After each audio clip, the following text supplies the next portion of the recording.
Franchement, si tu veux un conseil d'amis, abonne-toi à cette chaîne YouTube. Je suis littéralement, et sans vouloir me vanter, le seul youtubeur francophone qui peut te parler de cette série d'une façon régulière. C'est triste, mais c'est comme ça.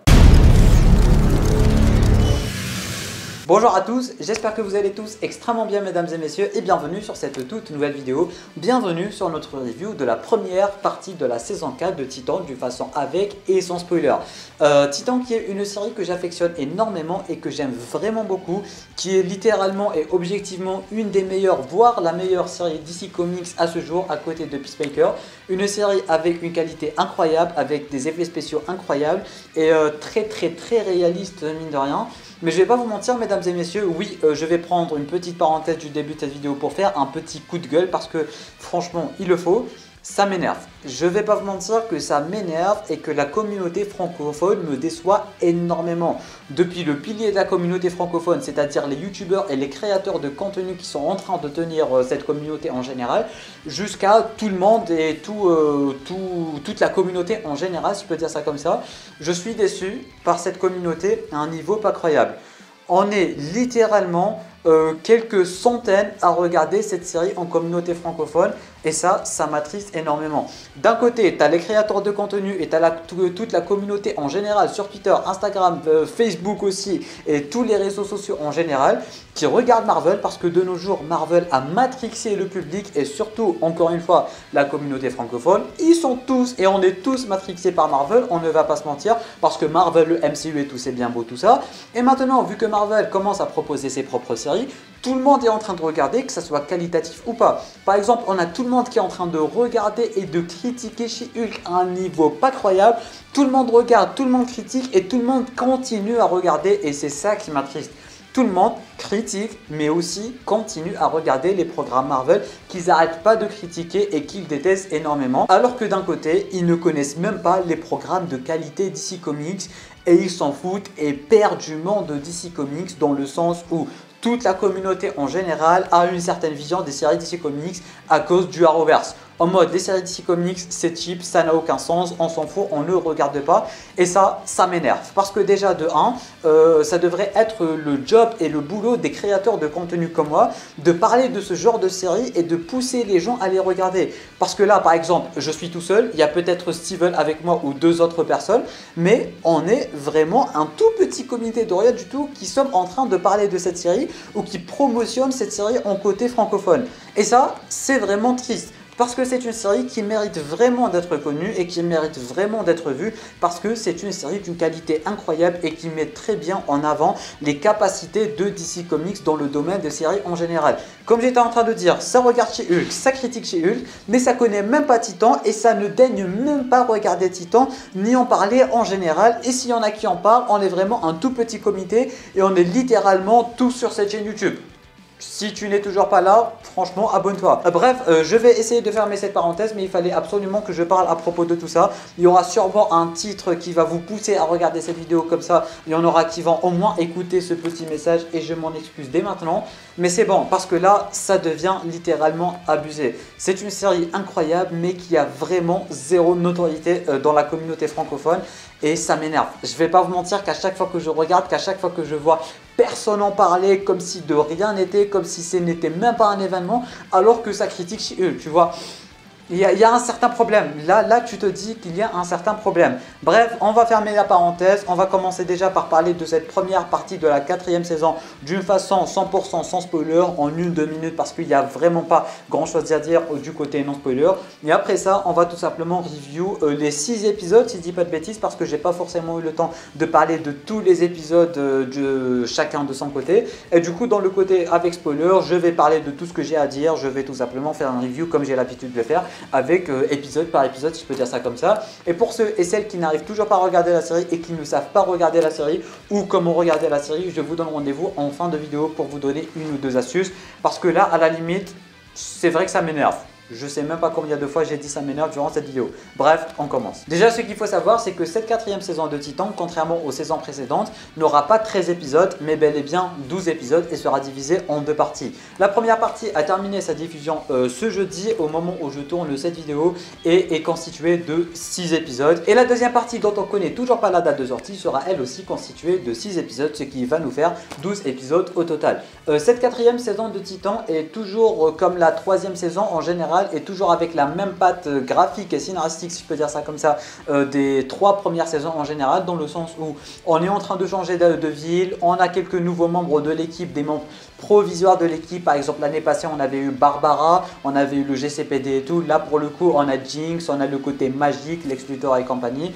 Ils sont toujours en train de reprendre la même chose, nouvelle ville, nouveaux méchants, nouvelle intrigue et nouveaux domaines en général, mais surtout d'autres personnages qui vont être mis en avant, parce que voilà, l'année passée, on avait Gotham, on avait Dick et compagnie. Là, pour le coup, on est sur la sorcellerie, on est sur du Lex Luthor et on est à Metropolis, et du coup, on a Jinx ainsi que Raven ainsi que Superboy, mais aussi Gar, ce qui est un peu bizarre vu qu'il a quasiment aucun rapport avec tout ça, mais bon, ça reste à voir avec la deuxième partie. Mais en tout cas, ils sont vraiment en train de mettre la caméra, ou du moins de focaliser cette quatrième saison sur Rachel ainsi que Superboy ainsi que Gar en général, ainsi que Mademoiselle Jinx, qui est un personnage, ma foi, plutôt super attachant et très important.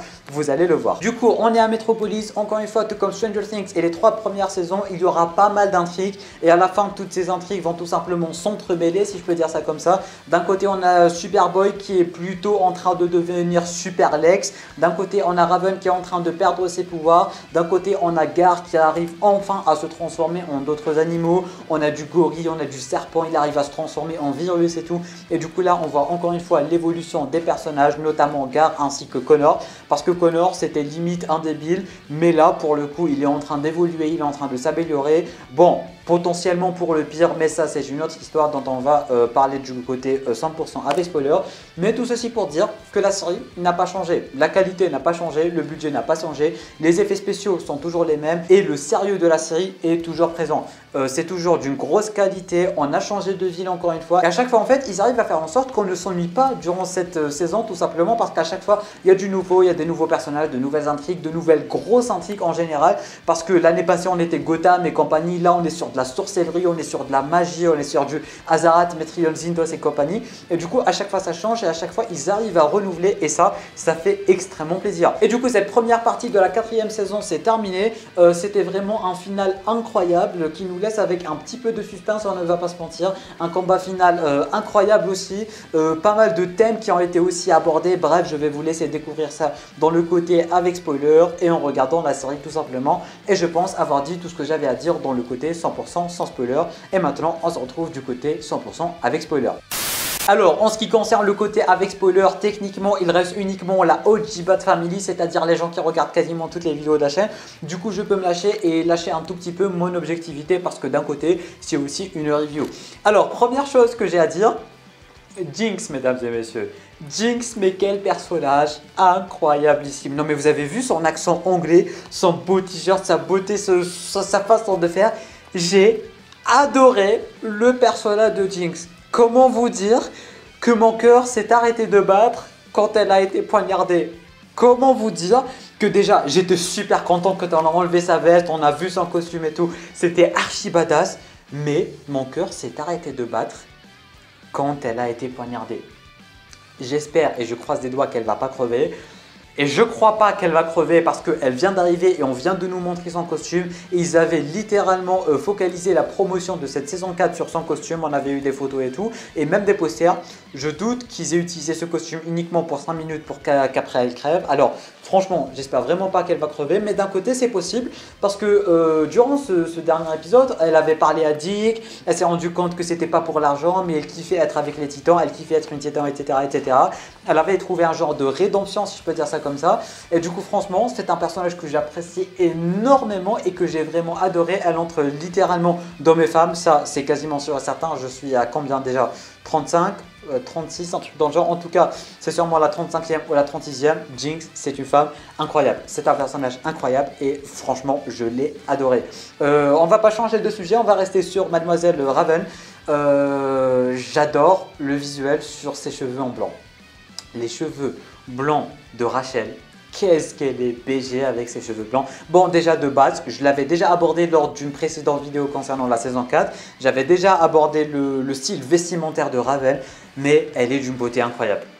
Elle est d'une beauté incroyable. Elle sait s'habiller, elle est stylée, elle est belle. Elle est en fait, ce que j'aime moi, vous l'aurez remarqué je pense, j'adore la simplicité et j'aime pas quand on va chercher midi à 14 h. J'aime bien une femme simple qui s'habille simplement et qui est belle simplement sans beaucoup de maquillage et compagnie. Là, elle est stylée Raven. Elle est stylée, toute simple, petit col roulé, petite beauté, petits cheveux blancs. Franchement, j'ai vraiment adoré le visuel de Raven. Et après, durant ce dernier épisode, elle a enfin récupéré ses pouvoirs.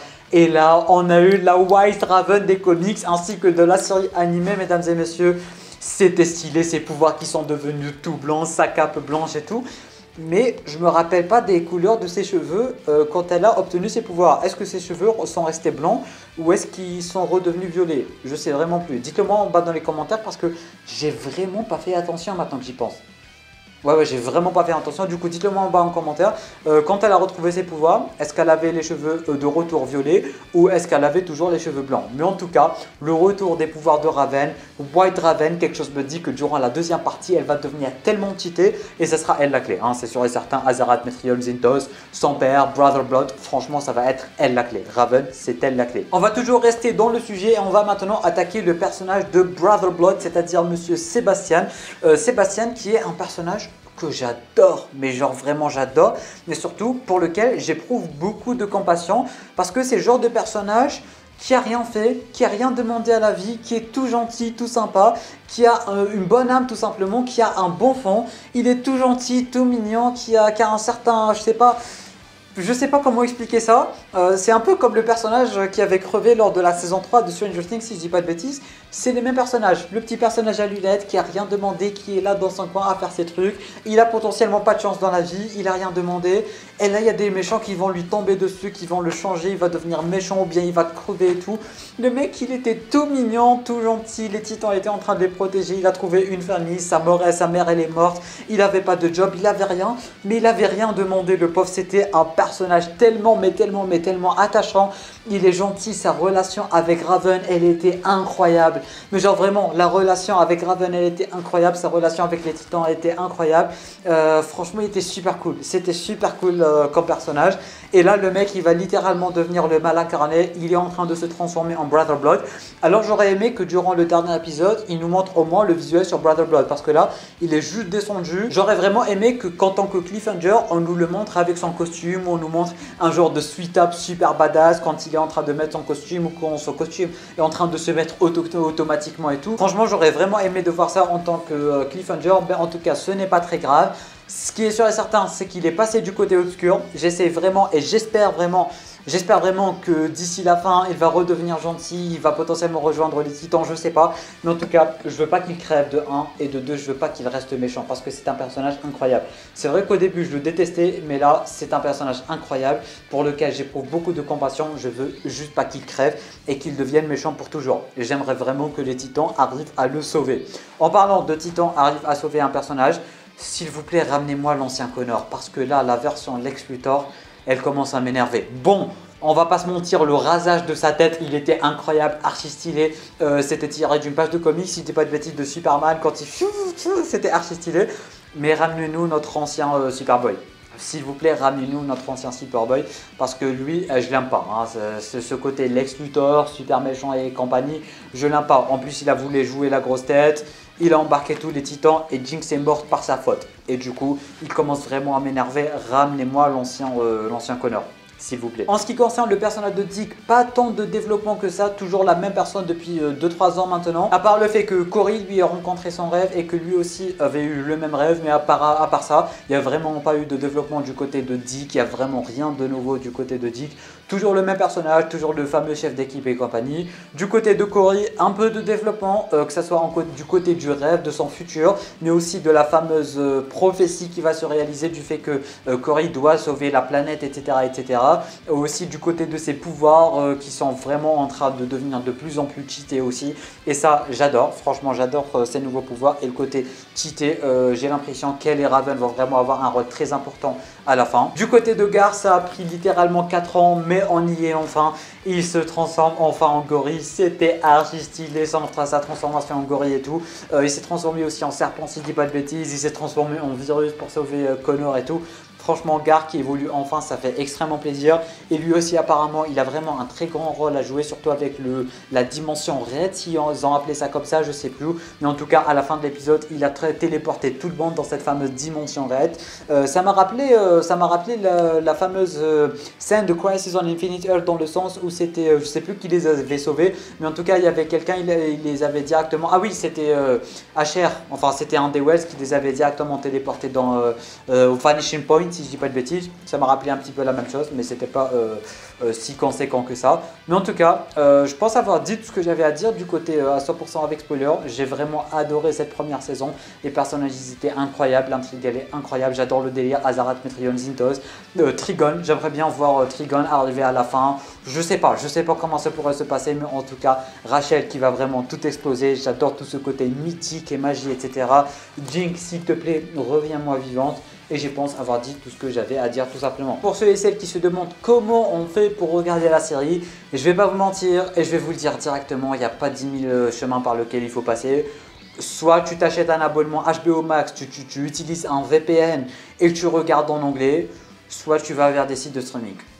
Voilà, il n'y a pas 10 000 solutions parce que, en fait, je vais tout simplement vous le dire parce que c'est un peu à cause de la France et de la francophonie en général qu'on n'a pas la série en France, un peu comme Marvel. On n'a pas la série en France, même Peacemaker, elle vient littéralement d'arriver. Titan, il faudra attendre 1 an minimum pour l'avoir en France. Du coup, je vais vous le dire cash. Soit tu t'achètes un abonnement HBO Max, tu utilises un VPN et tu regardes, comme moi. Soit tu vas tout simplement regarder sur des sites de streaming ou télécharger un truc dans le genre. Voilà. Alors je n'ai pas forcément de site de streaming, vous pouvez potentiellement vous auto-aider en bas dans les commentaires. Mais c'est ça, il n'y a vraiment pas 10 000 solutions. Si tu veux regarder, si tu veux être à jour, c'est streaming ou HBO Max. Ça s'arrête là. Bref, mesdames et messieurs, merci à tous d'avoir regardé cette vidéo jusqu'à la fin. Je compte sur vous pour me dire en bas dans les commentaires qu'est-ce que vous avez pensé de cette première partie de la 4e saison de Titan. Tu peux laisser un petit pouce bleu, tu peux t'abonner à la chaîne YouTube ainsi qu'activer les notifications en cliquant juste ici. Tu peux regarder une autre vidéo en cliquant juste là. Et moi je te dis à très bientôt pour une toute nouvelle vidéo. C'était Namiat, portez-vous bien.